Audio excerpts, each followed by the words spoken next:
it's been I would say a fulfilling journey thus far. Coming in literally the first day of preseason last fall, it was a quick transition coming in, getting to know the girls that were here, them learning my coaching style, my philosophy, and my expectations. It all happened very quickly, but thankfully we were able to figure out what it was to get us on the right track as far as competing with conference play and regional games as well. So thus far, it's been an amazing journey. I'm really excited to see what's going to happen this upcoming year. I know with what's going on, it's a little uncertain right now, but this first year I've been truly excited. I felt very welcome here. I love the girls. I love the atmosphere. Our department is amazing, and I couldn't ask for a better support system from my colleagues.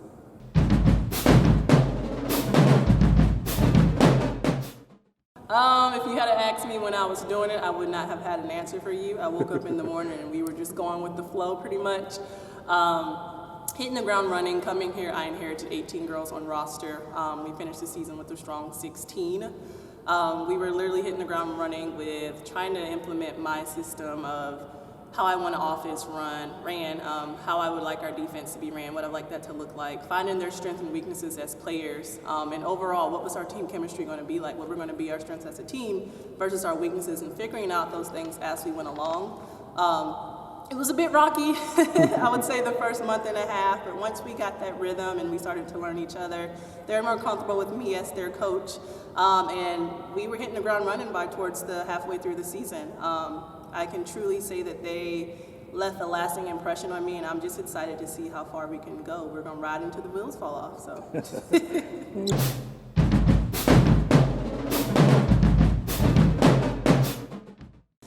Something that's special here at Winston-Salem State, being my first opportunity to be able to coach at a HBCU has been truly an experience that I have not or would not have gotten anywhere else. Coming from former institutions, being here in comparison, it's such a culturally enriched campus, the environment, our work environments. I can truly say that it's a culture of caring. And what I mean by caring, it's not just us being a historically black college, but we have a culture of making sure that we're taking care of the students, making sure they're coming in and they're being professionally structured so they can go out into the world and be the best leaders that they can be. As far as caring for a coach, as far as a coach caring for my players, it's a much bigger picture than what I do with them on the court. It's things that we do in the classroom, what we're doing off the court. How are they getting those social skills? How are they being leaders in the classroom? How am I prepping these young women to be successful when they leave my court and they graduate within those 4 years? Not only are they reaching their athletic peak, but they're also leaving with their academic peaks as well as an undergrad student, achieving what it is that they came in here to do. So the culture here is great, it's amazing. It's truly something that I've never felt before. Being a collegiate athlete or a collegiate coach, and I would also say that it's pretty much just a blessing to be where I am right now.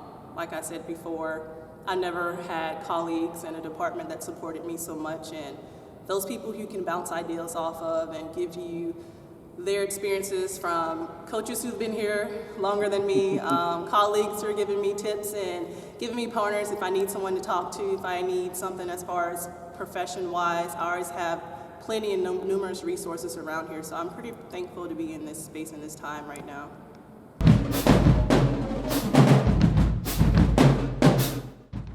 I actually hear that a lot, that I have a very unique coaching style. It's just who I am, my personality. I feel from the time that we're in practice, is my practice structure, we're taking care of all our business in practice, so when it's game time, the curtains pull back and we're performing at that point. I kind of would say adapted my coaching style from my personal experience of being a former collegiate student athlete. I knew as an athlete what I responded well to and what I didn't respond well to. And it's a different experience coaching collegiate women, young women. That's a case-by-case basis. You have to really, truly get to know each athlete, figure out their personalities, what are their likes and dislikes, what are their limits, what can they take versus the one that's next to them who may not can take those same strategic approaches that you may have as far as breaking down skills. Are they a visual learner? Are they more auditory? So it's just pretty much breaking it down to a more structured way of figuring out each individual. My personality, I'm not really a yeller. I don't yell because my voice doesn't carry, not because I don't want to, but I pretty much keep it all inside, and I think what would be the best way that this person would receive this message or this constructive criticism that I'm trying to give them? Would it be helpful if I yell it, or could I get that same message to be conveyed in a calm tone, in a way that they can understand and they can take that message that I'm giving them and they can take it and register what it is. We can break it down, ask any questions, so that way we have a clear line of communication, so that way I can get my message across, they can understand it, ask any questions or any explanations they may need for me to give them in further detail. But it's all about listening and learning. I always tell people I'm never going to be too big where I can't learn from my student athletes. I learn new things every day. They know I have an open door policy where if they have any ideas, any opinions, some of them are really too opinionated, but nonetheless, I love it because I get to hear from my student athletes, and I don't want them to ever feel like they're a product. I want them to feel like they're individuals. They matter to me. I wouldn't be here without them, so they're a big part of the picture where we have this train that's going, and it has to stay constant with people sharing ideas and working together, because I can't be a coach if I don't have a team, so we're all in this together.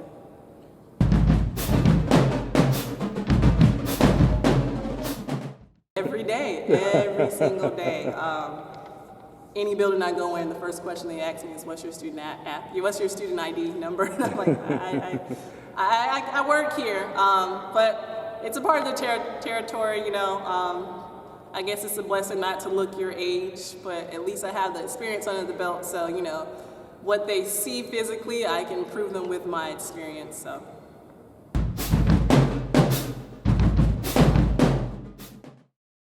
Having our own court and our own little space where we can come and practice and condition, it's amazing, because I know everyone doesn't have that privilege to be able to have their own space where they can call their own when you're not having any conflicts with other sports.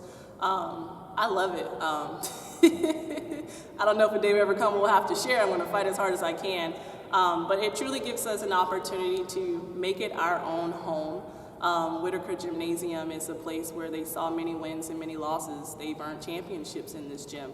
And I want to keep that legacy going. So I want to live up to that expectation of being one of the best, and my goal is to continue to be one of the best, and that's going to come with the sweat that we have on this court, the losses we may face, the wins that we're excited about. It's going to be ups and downs, but it's our home court where we share our experience together, and with those experiences, we're going to take those things and build off of them.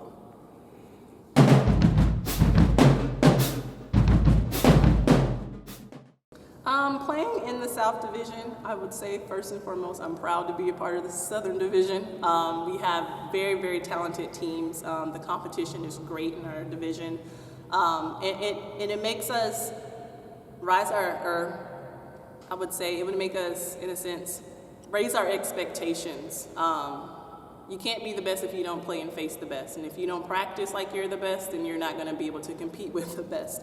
So it keeps us on our toes. It keeps us working hard, knowing what a standard we need to be able to at least maintain. But my goal is to always practice better than that. My goal is to not only look at the teams in our conference, but we want to be as good as the teams in the region as well. So it's a definite push for us as a program to be able to compete within conference, but also it keeps us motivated in a sense to be able to perform the best that we can, and that happens here in our gym.